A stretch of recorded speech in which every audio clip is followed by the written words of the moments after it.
stay friends, like each other. I have an idea. Okay, Ben, let me hear it. So I answered C for it. Okay. And this can be difficult, but also rewarding. And the setting shows how the new friends that her new friends that she just met, they can help each other in certain situations, and that's the rewarding part. Okay. Mr. Howard, I want to get back to what Ben said. Let's hear. Go ahead. because like if it was snow, instead of making friends, she would be dying of hypothermia, or if they were at There the would be no beach, snakes. she would be making friends, she'd be drowning in the ocean. Let's go back to what Ben said. Can you say that again? You say it loud so everybody knows what you said. Change can be difficult, but also rewarding.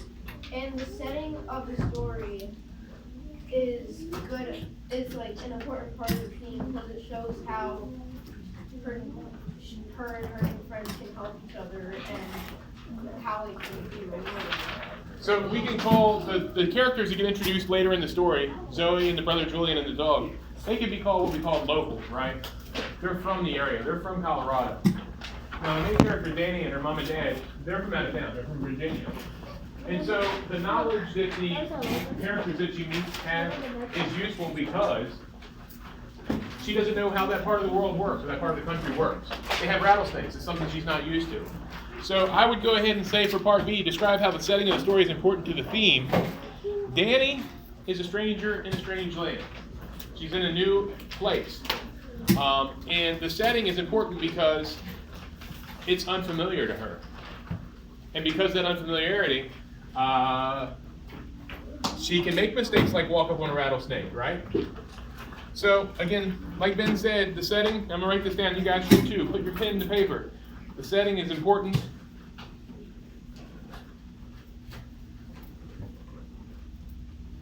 because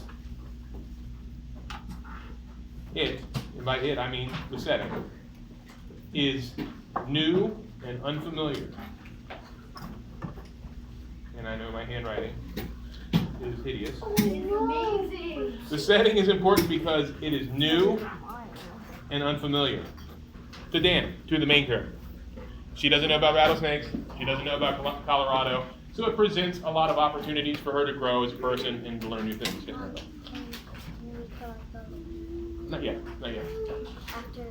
Yes. Everybody got that? The setting is important because it is new and unfamiliar. Hopefully, your handwriting is looking sharper than mine. Most of you guys have better handwriting. Number 2, read the following sentence from paragraph 1. Can I get somebody to read that paragraph there? It starts with she had to. Deb.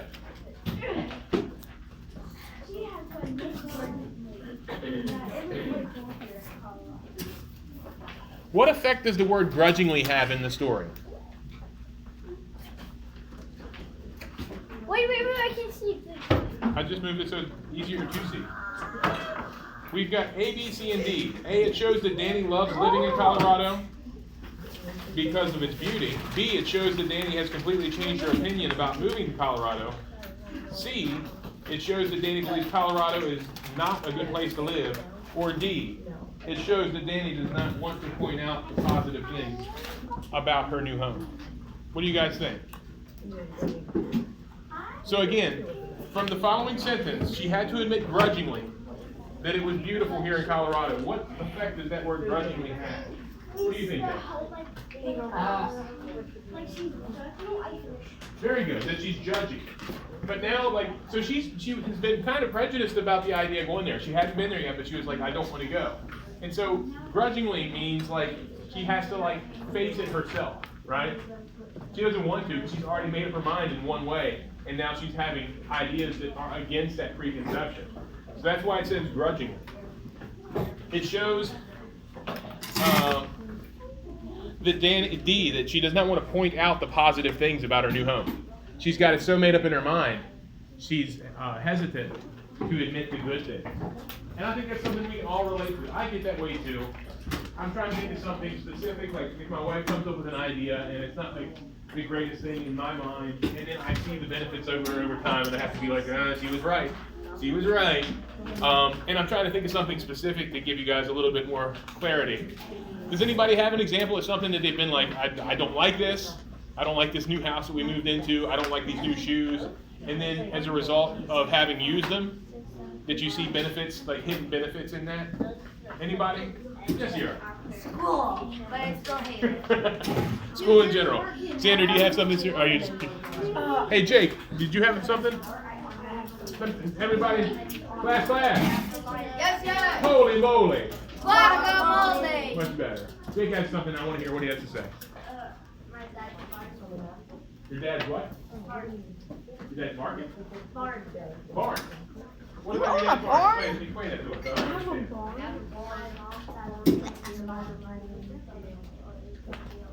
I want a barn. I want Okay. a cow. Can you tell me why it's cool? Can you tell me why? Big cows. Because they have tons of space to keep things in there.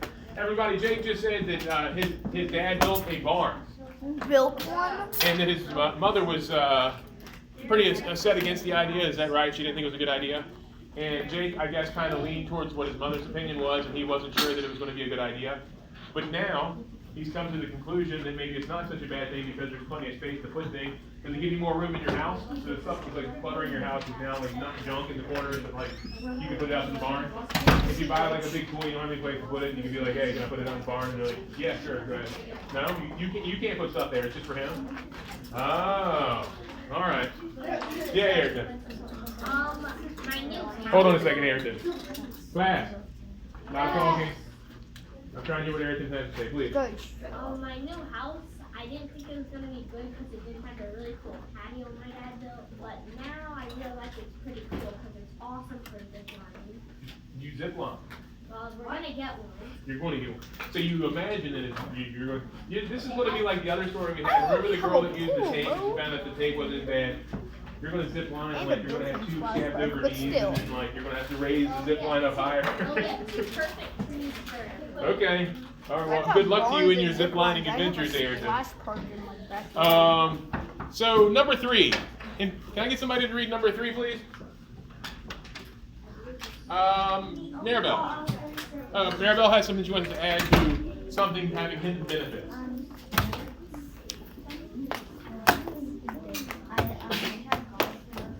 You tried golf when you were little? Yeah, and I didn't even know the name of it. Okay. But my dad, You're pretty good, huh? All right. How often do you play? Every once in a while, or pretty regular? You play golf 5 days a week. You're going to be like, you're going to be like in the women's That PGA means she league. plays Wow, good for you. every day. Holy moly! Well, yeah. We've got 2 more questions in just a few more minutes, guys. Let's try to work through these. And good answers. I appreciate all the answers you guys have been given. Vincent, Jake, let's try to get back on track. We only have a little bit of time. I know you guys want to do the iReady math diagnostics. So. Number 3. Can I get somebody to read number 3? John Marco. John Marco's doing it. Let's turn our voices off so we can hear John Marco.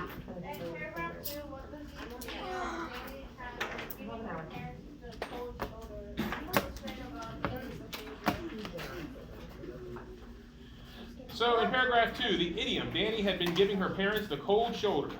What does that illustrate about Danny's behavior? A, that Danny had been purposely distant and unpleasant towards her parents. That Danny is acting quiet to show she doesn't care about the move. That Danny has been arguing with her parents since the move. Or that Danny is not bothered by the move for her mother's job. We think it's A. Number 2 was D. That Danny has been purposely distant. That's what the cold shoulder means, right? Give somebody the cold shoulder, right? Makes sense? Okay, guys. So, answer for number 3 is A. That should be circled on your paper. Number 4. What's that? Number 2 was D. It showed that Danny was did not want to point out the positive things about her new home. Class. Last one. Number 4. You can't see it all on the board, so but you each have a copy. In paragraphs 5 through 7, we learned that Danny, Julian, and Zoe are on high alert. Complete the following table with evidence from the text that shows their feelings. So each and every one of you guys I want you to put your pen, pencil on paper and demonstrate Cristiano. what these characters are feeling. Absolutely. Work on this right here. Yeah, if you don't know who the characters are, you need to reread. If you don't know who the characters are, reread it. Paragraphs 5 through 7. I'm going to set the timer for this. You guys got 4 minutes. I want an illustration in all 3 of those grids. Cristiano, something. You don't have to. You don't have to. You don't have to put a written response. You can draw it by all means. No, it wasn't. Either or. Cristiano, you had a question for me. What was that? Your question? He was asking what was Huh? the number. I was saying what was the answer for Number 3. What do you think when you think about the expression cold shoulder? What does that mean? If you give somebody the cold shoulder, what does that mean? You've already circled it. Yeah, because he looked at the board. Cheater. Frankie, you work on yours. Cristiano, you work on yours. I'm looking forward to seeing what you guys come up with. What's your background? Timer set. You got 3 minutes, 40 seconds. I spent like 2 seconds. I at least hate you. Come on. You think Come of on. me. A little bit more than smiley faces. They're not all just happy. Maybe at the end you could say they're kind of pleasant. They're happy. They made new friends.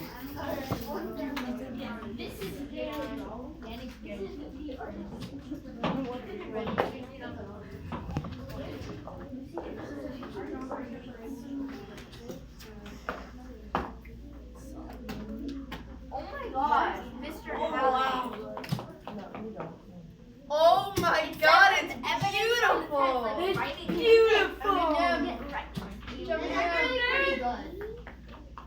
No. No, it's pretty bad. No, don't do it. This is so bad. Everybody's being sarcasm. It's pretty bad. Very good. This is beautiful. Yeah, it's a boy. It's a boy? It's a boy. No, it's a Done. You just did 1. You got 2 more. Yeah, until the first one. I pretty much just copied you. I drew a face first. My boy better. I'm gonna make him have. I'm gonna make him have a chop. What chops? Medicine. Medicine. That's not what I'm Look looking at for. Zoe. Look at Okay.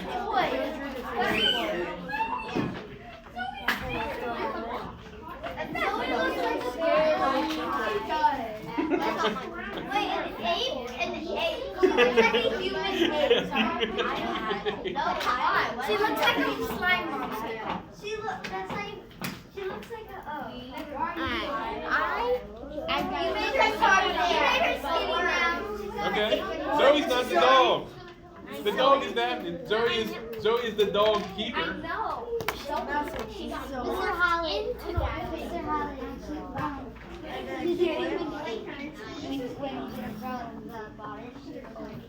Julian's not a robot. A king robot. Come on, American. Wait, so Julian, Mr. Holland. The point of this exercise is to ask yourselves what was going on in paragraphs 5 through 7, and what these characters were experiencing, and trying to illustrate that or describe it in words. So, you have Danny stumbling upon a rattlesnake, a look of fear on her face, right? Now Zoe was the girl with the dog. She was pointing at the ground. And she had a look on her face like, look out, like a really excited looking face. The timer's not off yet, but when the timer goes off. It's a dog with 6 legs. Here it is. Have a seat. Hey, Zoe. Cristiano, sit down. I'm throwing these at you. He threw pencils at me. No, I didn't. Yes, he did.